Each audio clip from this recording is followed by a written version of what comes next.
All right, Revelation Wellness community, we have a boy on the show today. I know, Levi Lusko. You have found your way into the Revelation Wellness community, and we are so glad you're here. I don't know how they got the minority and the sorority, but I'm glad to be here. Before we went live, Levi was saying how Lisa Turker, is it Lisa who's Lisa given you that, Turkis, yeah. told you that you have the ability to talk female. So I said, go ahead, all the things, even though we know we have some guys here. So shout out to the men of Rev. But Levi, we read got an early copy. The book isn't out yet, is It's it? out now. Yeah, it's out. Oh, it is out. Okay, so it is out. And your book, Blessed Are the Spiraling. Hi, thank you for making me feel normal. Just in that title alone, was just resonated with our community. And so we thought we got to get him on. So, welcome to Revelation Wellness Podcast. Maybe tell people a little bit about you if they have not heard of Levi Lesko. Oh yeah. Well, thank you for the invitation. It's a joy. I love the concept of everything about the title and the holistic heartbeat behind Mhm. it. And I pastor a church in Montana. My wife and I started it as a small Bible study with 14 people 18 years ago. That's grown into Wow. a church that God's doing great things through a bunch of beautiful people serving and giving and loving in Northwest Montana and then around the region as it's grown. And then because of the great joy of the internet, which has prickly parts but also blessings Yeah. to it, we get Yeah. to chance to send messages out around the country and world through our podcast. Hey, it's the Luskos, my wife and I do Yeah. together, and then also for 10 years we've been on a publishing journey, sending books out and we love it. I've had my life changed by the written word on the page, and it's Mm. an honor to get to add to that and send books out for people to bring into their hammocks with them, or take on their Mm. vacations, or bring onto the beach chair at the beach they go to, and or Mm. listen to doing dishes on Audible at 1.5 speed, whatever it is. Real talk. That's so good. I always have this question for authors. Were you always a writer, or did you kind of find your voice as you found the word?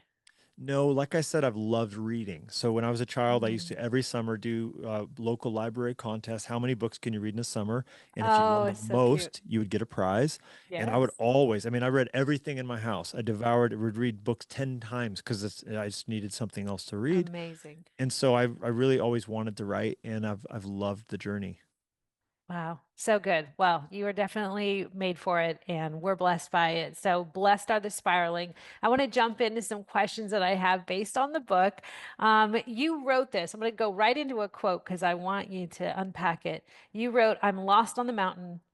I'm cold and slipping, and I'm scared by everything. This was what it felt like for you in a full-blown midlife crisis moment. Could you explain more what the catalyst of that crisis was? Yeah, that's a that was how I felt. That was how it seemed. In Mm, truth, by the end of the book, because the book's a spiral, it's not left to right. It's meant to be circular around and around and around the same topic from different perspectives, like a tornado, that's cool. but one of flowers. So that if you look at the cover, it's a tornado, which is one of the most destructive things in nature, but it's our tornadoes made of flowers. Thus, blessed are Mm, the spiraling.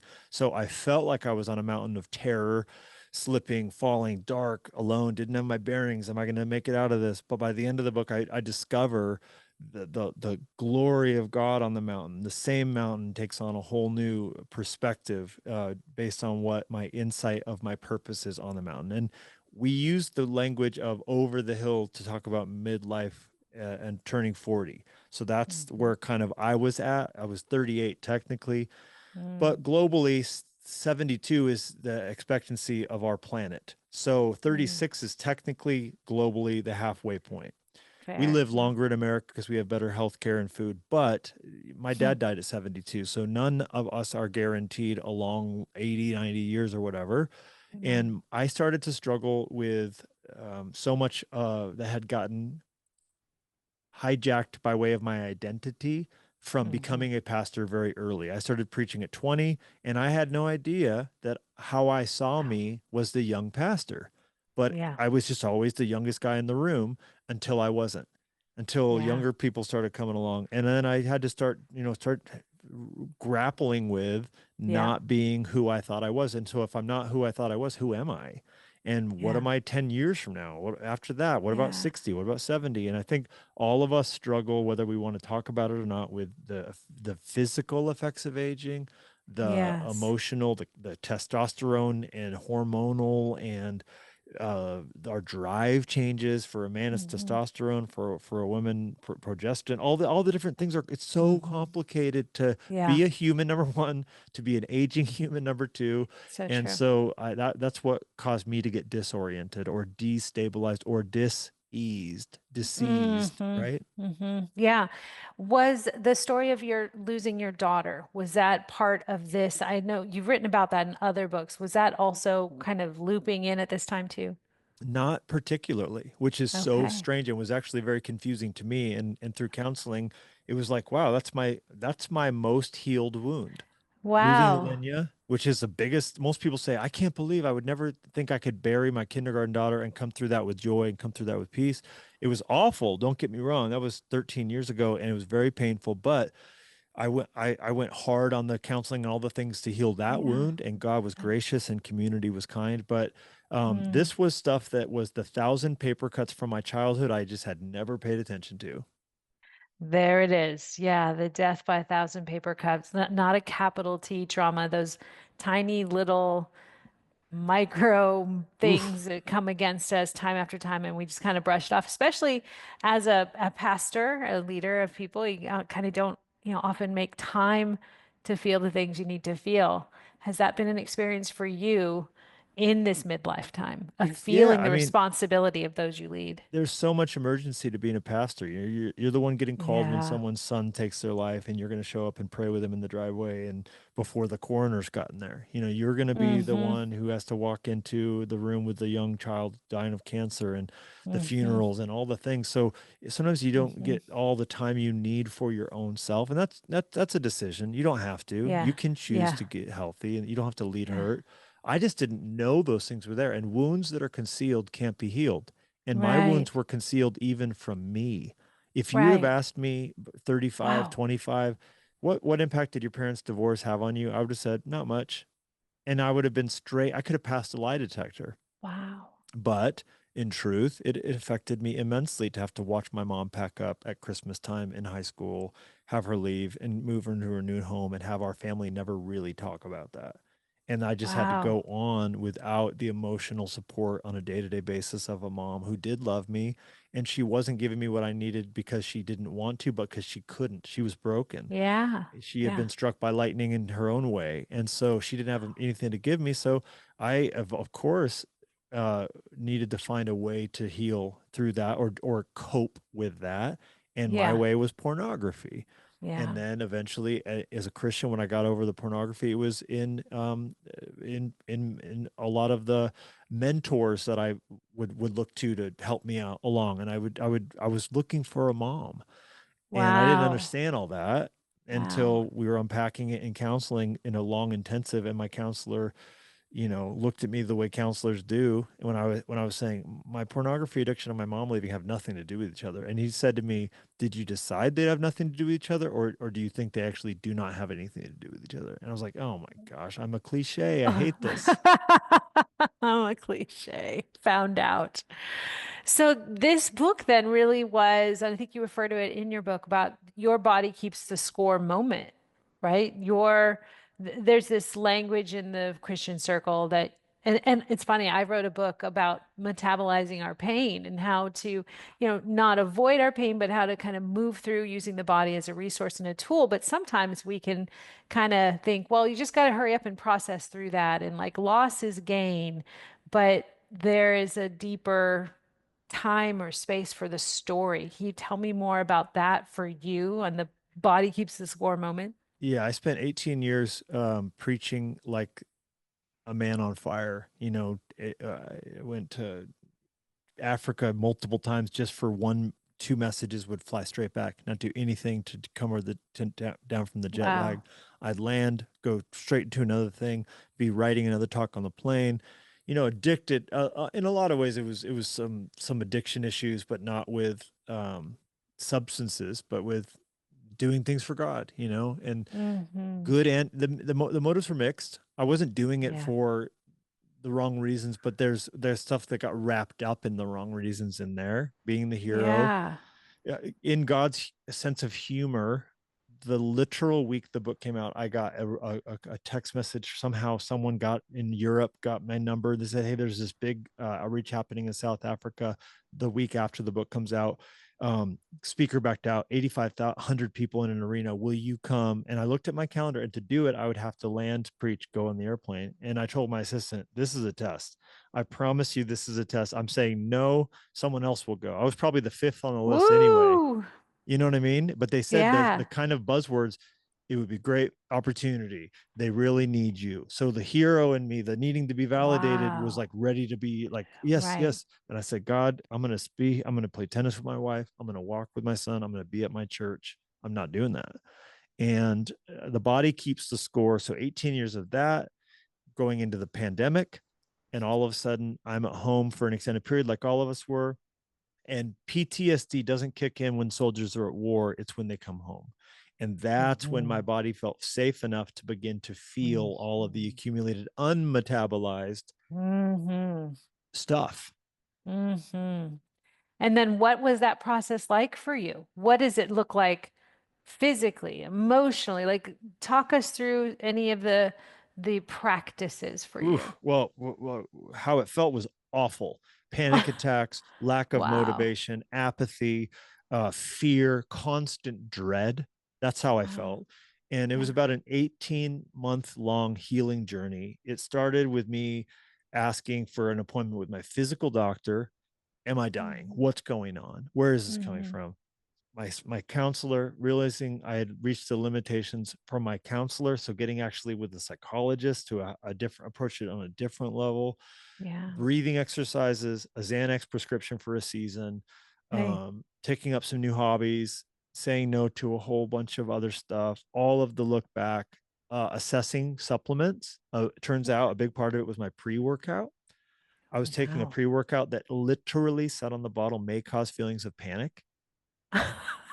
Hello. Wow. That had some serious some type of endorphin, ephedrine in it of some It kind. was basically a panic attack in liquid form. Wow. So it Wow. was all of it. It was I had to triangulate the solution from every angle: Mm. spiritual, physical, emotional, psychological, relational, all, and then schedule. 18 months of that. Yeah, that's when I really 18 months wasn't done. 18 months was I felt the scars were forming. Yeah. Yeah. As a pastor of a church, a rather large church, growing church, for how many years you said? 18, 19 in Eight. January, yeah. So, and you were 20 years old when you started? My wife and I were 23 and 22. What would you say to the state or condition of most pastors in the church? I know it's a broad stroke, but what do you think is the greatest challenge for pastors who maybe struggle with a message like "Blessed are the spiraling"? I That's a hard question. There's so many that are doing great. I think the ones that make the news are the ones that Yeah, have the affair or steal the money or whatever. The vast majority of yeah. people serving in ministry are good people who are trying to point people to Jesus, doing a thankless job, trying their best to write a sermon, trying their best to be there at someone's hardest Mm-hmm. moments. Mm-hmm. To be there at a funeral, to be there at a wedding, to be there at representing God is such an honor. I love doing weddings. I love getting to do Mm, funerals. It's a great privilege. And I think most pastors are not criminals and are not mm-hmm. wolves. They're genuinely good people. Yeah. Um, but I do think it's hard because it never feels like a blessing to spiral. It doesn't feel like you're Mm-hmm. blessed to be persecuted, poor in So spirit. true. That's Matthew 5. Hello, people, 1 through 9. It's all the hardest parts of life that Jesus says are your most biggest blessings. And don't you think that as pastors, there's this weird expectation that we think, or there is, that the leader can't panic because if the leader panics, everyone else is going to panic. So there's that tension of how much do I let be known that I'm Yeah. spiraling, and to what level? I'm asking this, and I'm asking for a friend who Yeah, yeah, leads yeah, yeah. many people, Yeah. and it's this how do you walk through it in honesty and vulnerability, but with also protecting those that you are leading? This is an important dialogue that needs to be had more often. Mm, Compartmentalization has gotten a bad rap. So mm, we have this idea that if I'm not fully vulnerable and totally transparent, that I'm compartmentalizing in an unhealthy way and I'm faking fine, playing hurt, pretending, being a hypocrite. That's not true. There's mm, also Christian maturity, which knows there's a time to speak and a time to hold back. Okay. So hmm Jesus did not disclose himself to the 500 or to the crowds in the same way as to the 70, to the 12, to the three, to Lazarus, his best friend, who he loved. mm. I guarantee you, Lazarus and Jesus were able to have some honest dialogues about HR. Lazarus for his company. Jesus is like, yeah, I get it, bro. James and John are driving me crazy. He had a friend in a different line of work, which I commend every pastor to have a friend who's not a pastor, have a friend who's a businessman. You can go, dude, how's it in your line of work? Here's in mine. Okay, great. Let's have shared experience. Someone doesn't want anything from you. Same with a podcaster. So I have two friends. One's a realtor, one's a builder, and we have this great joy dialogue because we don't like we're not in the same line of work. We can be let our hair down in the same way. Now, to my church, I try not to read my diary to them. Okay. Yeah, Have a right. They're diary. not your therapy session. Good Yeah. Lord. Have a therapist, have a counselor, have a safe space, have Christian community. Then, when you've moved through some of these things, you can look back, and I've excerpted my diary a lot of times. You just read a piece of it. Mm, I'm lost on the mountain. That was a mm, diary entry. mm, And then I'm at a healed, healthy place to then share what's going to be helpful without bleeding on my people. Heal your wounds, mhm. show your scars. Heal your wounds, show your scars. And healing requires intimacy and some privacy. It's not for public consumption. Yeah, and I think in our social media world where we think content or someone can relate to this, I'm going to serve them. Yeah, that's a And good I think message on. people are hasty to commoditize something, to need Ooh, content. And so they're going to do what appears to be a vulnerable post, but it's unhelpful wow. because you need sometimes things to be, you might be sharing an abscess, not a pearl, and I don't need your abscess. That might need to be cauterized and cut off, and you might come to a Yeah. wrong conclusion by trying to put something into a packaged form that's not ready to be eaten.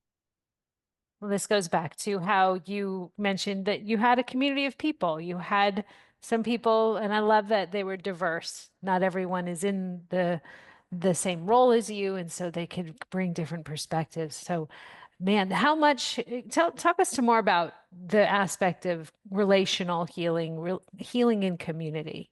Yeah, I had the aforementioned group that are local people who know my Hmm garage code, people who they'll be if I needed those guys, they're in my house in 10 minutes right now. hmm And then I also have pastors who live in other parts of the world who relate to me because they have the same struggles and they get it. I can call them up right now and say, hey, this is happening. And they go, I get it, man. I'm in that too. Post Easter funk, right? All the things, Yeah.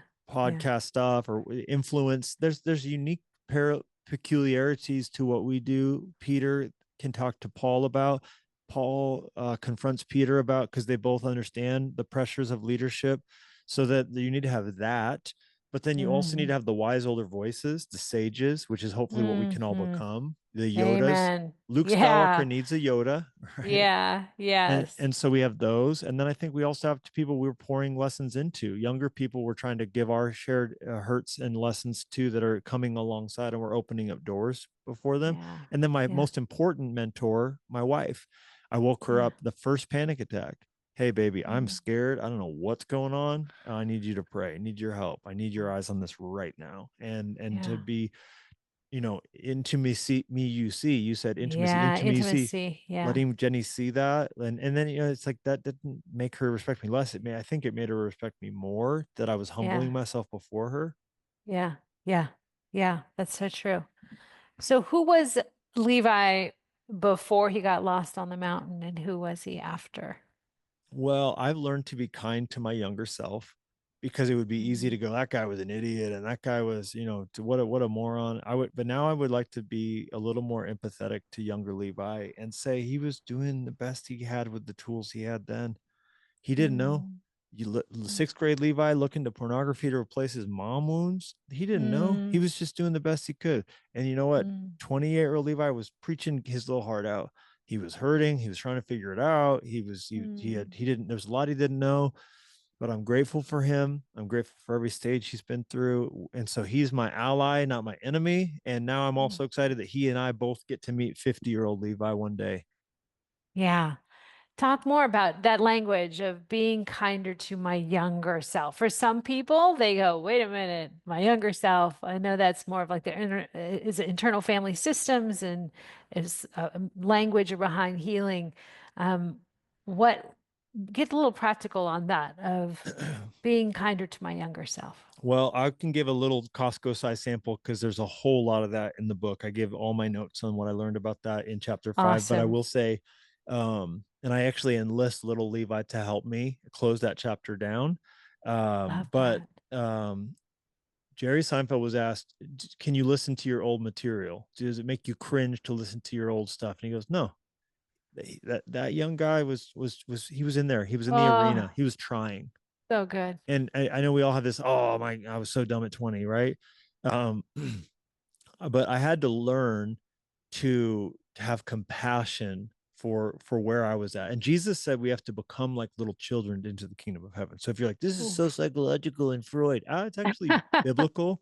So what That's does it good. mean to be like a little child to enter the kingdom of heaven? And I think part of that is remembering who we were before we were broken, before our innocence was taken from us, who we were before we learned to be suspicious and jaded and guarded, and Mhm. a part of that is having compassion for us just like we would for someone else. That doesn't excuse any of the things we've done. That's Something might right. not be your fault, but it is your responsibility now. And also Yeah. there were things that were your fault and you did wrong things of it, but it's, you have to accept that to move forward from that. Yeah. Curiosity too is so crucial in times when we're spiraling instead of condemning or hurrying to grab onto something to feel safe. Can we just observe for a minute, get curious and ask some questions? Like we have some time here. I feel our limbic brain and our neurobiology says, no, quick, get safe, get control. But I love how that inquisitive nature. And don't trust the spiral and don't make big decisions in the spiral and don't believe you're Hey. always going to feel that spiral. Why do people get a divorce? Why do people have an affair? Why do people start texting that guy from high school? Like, why does that all happen in these moments? Because we're making bad decisions, trusting the spiral, trusting the feelings, right? So Wow. the you know don't make a long-term decision based on what might prove to be a temporary feeling. All right, so I'm going back into because I've got an audience listening and they're like, yes, that's okay. Yes. Give them a practical tool that you do. You mentioned breathing Oh yeah. exercises. Well, one Go thing more into is, that. yeah, Yeah. one thing is, for me, okay, so I was going, man, I don't know, 10 years from now, am I still the pastor of this church? Can I still do this? Mm-hmm. I'm like, wait a minute. Why did I start this church? Because God called me to. What am I feeling right now? All kind of confusing stuff. So I'm going to hold on to what I do know, not what I don't know. What I do know is God called me. What I do know is he's good. What I don't know is why I'm in the wilderness, why Whew. I'm in the spiral. But the same God that brought me here is going to get me out. So until he gives me new instruction, I don't think God calls us to lead things. I think he calls us to go to things. So if I feel like I'm in the wilderness where God called me, he's got a purpose. And until he calls me to something, I'm not just going to quit something. I'm not going to leave something. So I'm going to trust right here. I'm going to be developed. And yes, I'm going to catch my breath. At creation, he gave us our Yeah. life by breathing. At Pentecost, he gave us the Holy Ghost by breathing. And in Amen. between, in the midst of life, in the wilderness moments, I believe we can, through catching our breath, we can center ourselves once again. We can get our feet under us. We can get oriented because we got Mm. disoriented. We get stabilized because we got Mm. destabilized. We can get integrated because we got disintegrated, right? Mm-hmm. And so by taking the time to breathe, we also have a physiological hack that can reset our autonomic nervous system So and true. almost like turn off the panic fire alarm that Yes, sir. rational thought and logic won't do. And so taking the time to breathe, and my particular choice is to believe that as I'm breathing out and exhaling the stress and anxiousness and worry, and breathing in the presence of God. My Amen. psychologist told me to visualize the presence of God as green or blue, and the Yeah. panic and anxiety as red, and to actually visualize So good. vapor leaving the body. It's so good. You have a good, that was your therapist who said that? My psychologist, Your yeah. psychologist is well done in the somatic of get a vision. Like, see, this is not just disembodied, it's just breathe, breathe. How can I use my mind and my will and my emotions? Yeah, and the This is body such good scan, stuff. starting at the toes, working at the top of the Yeah. head, all of that stuff. I had a happy memory to hang on to when I would go to peace. I would think about myself catching a Yeah. fish in a river in New Mexico, It's standing. I could good. feel the water, all the things that just. And So then good. when you're panicking on an airplane, you always think this isn't going to work. This isn't going to work, and then you just do it anyway. And on the back end, you're like, So oh, true. shocking, it worked.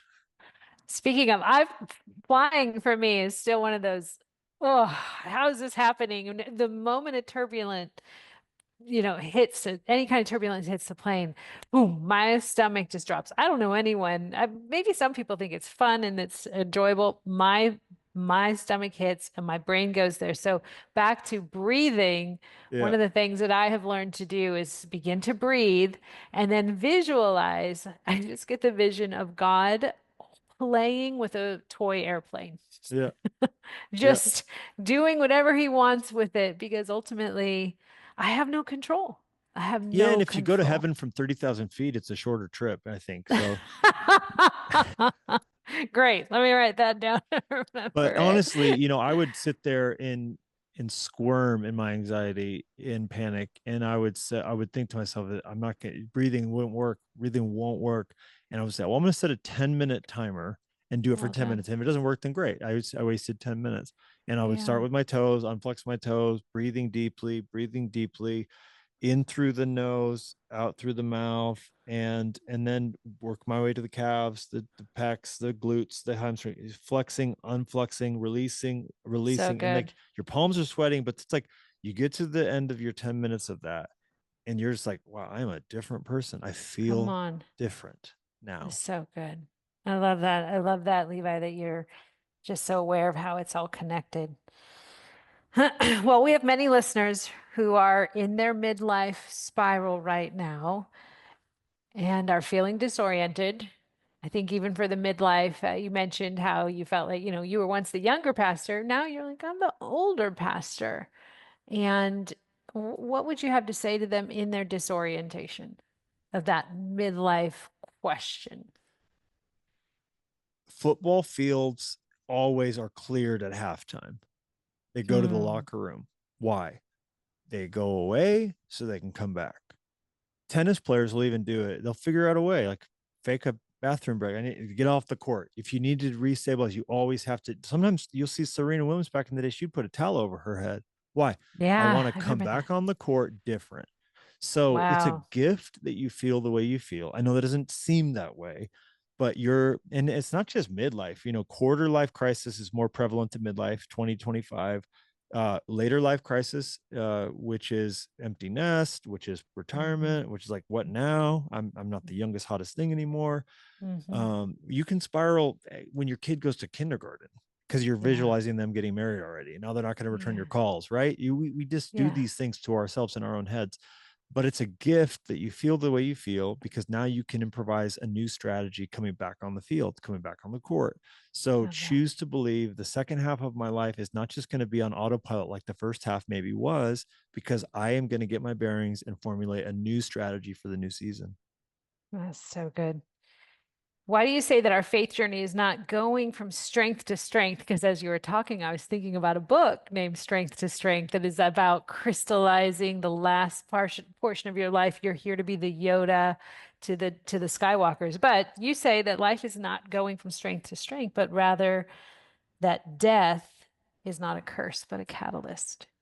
Yeah, I mean, I don't want to give any shade to that book title, though there's a lot of great in that book, but there is a lot of Mm. secular stuff too. You go from Yeah. Jesus to Buddha, like there's I Yeah. read everything I can get my hands on the subject of midlife crisis, for all the secular, all the Christian stuff I could read, and there's a lot of good to be gleaned, and I do believe you can eat the meat but spit the bones. Yes, agreed. Absolutely. But Jesus in the gospel brings us something different than the perspective of strength to strength, and it's from death to resurrection.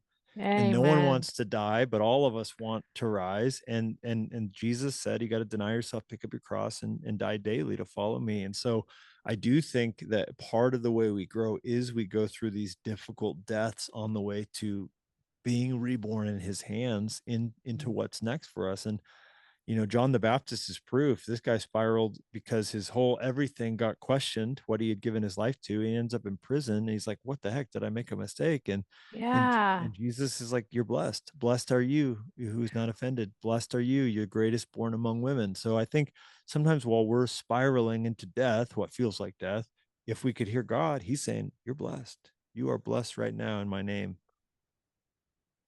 What does death daily look like for you? I think it has to involve a willingness to remember that nothing in my identity that's connected to what I've done, what I do, is permanent. So, Mm. to the degree that I am because I do, which is I'm a striver, I'm a doer, I'm a Martha, not a Mary by default. I'm only am if I can accomplish that. Every bit of that's going to slow. I'm going to be in a wheelchair. I'm going to be in Yeah, I'm on. decay. So I have to go to the end. I have to Mm. visualize that. I have to remember that. The Bible says you'll have a heart of wisdom if you go to the end in your mind and consider your days. So I think if I do well today and that now gives me validation, then I'm not dying daily. I think I have to die to any of that to have any value to give. If I get on a stage or get on a microphone or do anything to perform to impress you, then I need something from you. Therefore, I can't impart anything to you. But if my identity is simply vertical, Love child of that. God, headed to heaven, now, Lord, what do we want to do? How can we do something good together today, integrated with Him and with me, to be a blessing, to be fully present here in the moment, and for Mm. my wife on a walk alone with my dog, who's 10 now, and we're starting to Mm. get nervous because that 10's old for a dog, but I'm going to be present with this dog and love him and love the walk and love my daughter, and none of it changing my value. I think that's for me the dying daily. Mm. So good. So you mentioned living with the end in mind, that the Bible does teach us number our days to know. I would love, as we kind of start to close, how would you want people to remember you? What are you working towards? If So the working, Yeah, yeah. using that loosely. What's my strategy? What's my vision? Yeah, what's the vision? So there's this great arc to the Lightning McQueen journey in Cars, Pixar's Cars, Owen Wilson's character. Three movies, three seasons. And it lines up really well with this great quote that life boils down to three seasons. First season, you build a container. Second season, you fill your container. Third season, you have to choose to give your container and its contents away somehow. Mm. So Lightning McQueen in the first film, all he wants is a cup, a container, a piston cup. And he thinks he's nothing because he doesn't have it. Now he doesn't have any friends. He doesn't have anybody to come get tickets to watch him race, but he's driven to even alienate good people to get a cup. That's first season. A lot of people are just stuck there forever. It's end of life, but they're still Mm. wanting a bigger container, more empty Wow. houses, more. They don't have any relationships, and their wife, they're on the third marriage. Their kids don't even see them at a soccer game, but the bigger container, right? Wow. Second season is fill your container. In the second film, Lightning learns that people matter more than just his next global accomplishment, World Cup, and he has to choose to see, hey, Mater is my friend, and that means more to me than just the next thing I can just do again. Mm. And then the third film, and maybe the most important, and to your question, where I want to get to, and where I hopefully can be, is where at the end he realizes, you know what, I don't even need to race anymore. I'm going to be Mm. the pit chief for Cruz Ramirez, and I'm not going to be threatened by this younger, faster race car with newer Come on. technology. Instead, I'm going to champion her and give her all my secrets, give her all my wisdom, and I'm going to find even more delight in her success than in my own. So then he came full circle and becomes like Doc Hudson, and he's like, no, your greatest days are when you're cheering her on, not just when you're getting one more trophy. So what I hope that I can get to is the third season of life where I'm ready to give my content and my container away, and champion those coming behind me and take even more joy in what they do for God than what I've done.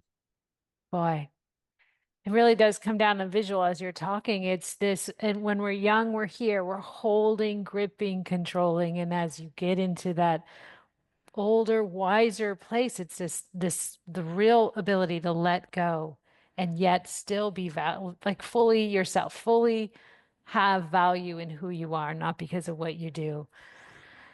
That will take a spiral and add value to it any day, that there is something here that's creating deeper value and worth in me than the environment around me. It's so Yeah. good. And I think in the between, we just choose to remember that every time the children of Israel ever blew a shofar of worship, it was a ram's horn, which has nature's spiral tucked into it. So Hmm. the secret to make it through all of our spirals is to turn it into worship in the midst of the adversity. So good. There's nothing more to say than that. Levi, We could where can, say, perhaps we could say yeah. shofar, show good. I'm kidding. How The nerdy long have Bible you jokes. used that one? You know what? I've been using that a long time, but it holds up well. We feel honored to get it. So far, so good. So good. Where do people go get your book? Where can they find more about you and get the book? Oh, you're too kind. Blessedaretheспiraling.com. You can read the first two chapters for free. And if you hate it, don't go buy it. And if it helps you, then you can get the rest of it. We love it. And then Audible, right? People can Yep. get it on Audible because, a lot of people are listening, often more than reading. It's on Audible. I did it myself. And we have a bonus Q&A 30-minute time where I answer questions from our early reader group on the back end of the Audible. We love it. Are you working on your next book? I have a children's book that is in development Ooh. for next fall of 2025. And then I have another thing I'm working on that I haven't talked about much yet. Is the children book your first or you've done one Third. before? So I've got two other Third. kids book out. Yeah. You just gotta get yourself now a little children's show. You're all the things. People are gonna come to you and learn for ages. Well, I just got sick of reading the same kids books, and so I wanted something different, colorful. This is actually one my first kids book is Roar Like a Lion, and Oh it's real yeah. colorful and bright, and there's 90 of them. So I never had to read you don't by the time you get back to the beginning, you don't remember the end ones. So it's the I problem with a love lot of, it. and then my second one was Marvel at the Moon, which is Look all at space that. and all that. Yeah. Well, we But the new bless one that. is called Don't Worry Warrior. And it's stuff Mm. for kids on dealing with anxiety and dealing with self regulation. And it's a fiction book. I've never written a book that's fiction. So Well, there you go. So, listeners of Revelation Wellness, not only go get Blessed Are the Spiraling for for you to have a vision and in the life season that you're in, but also for your kids. I did not know that. I'm glad I asked that you're the question. first person I've ever told because it's not announced yet. Well, there you go. I'm curious. I love to know what the Lord is doing, especially in someone who is as gifted as you are. You're So, too kind. Thank you for your thank time. you. And I really loved all the questions and the time Thank together. you. Thank you. Okay, rapid fire. We do this with every guest who comes on. Actually, I only do it with a guest that I really find fun. So here we go. That's fine. Coffee, tea, or kombucha? What's your go-to? Coffee all day. All day? All day. The decaf You're after 3 p.m. Sorry. okay. So That's get the get some caveat sleep. Okay. because I'm old. I get it. I get it. And favorite way to move your body? Like what is your go-to get some stress relief? I love running.